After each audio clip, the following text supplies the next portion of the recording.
Enes Bayrakli is a professor of political science at the Turkish-German University in Istanbul. He joins us now live from Madrid.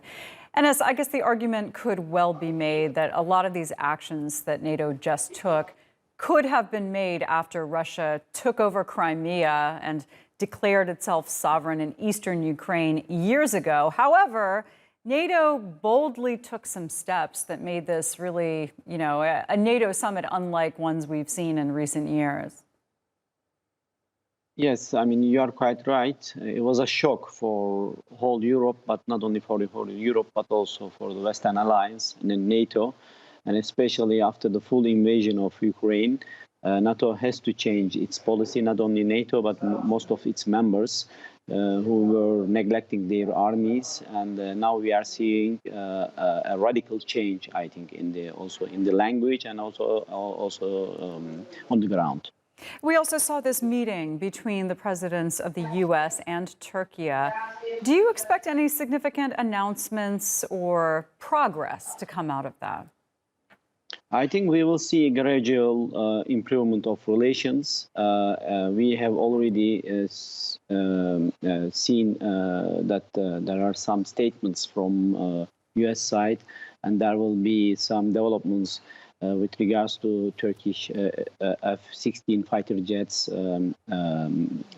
modernization project, and that will also help both allies to build trust, I think, in the future.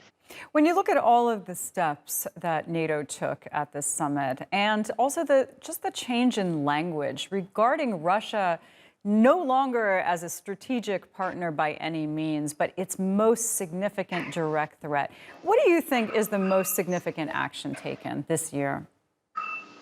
I think that the realization of Russia's intentions and that Russia now poses a direct threat to NATO countries, I think that's the biggest challenge or the change, we can say. As you mentioned in the beginning, I mean, the Crimea, the annexation of Crimea should be a wake-up call for everybody. But the NATO and especially the United States was quite late. And we also see that Turkey had a principled approach to this issue. Turkey has been supporting Ukraine from the beginning. Most of the allies were very reluctant to support Ukraine, whereas Turkey has supported Ukraine, both military means and in other means.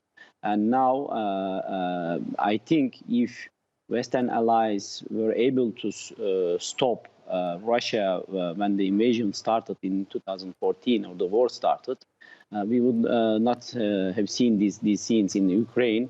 But I think it's never too late. Yeah, quite possible. All right, good points. Enes Bayrakli, thanks for joining us. Thank you.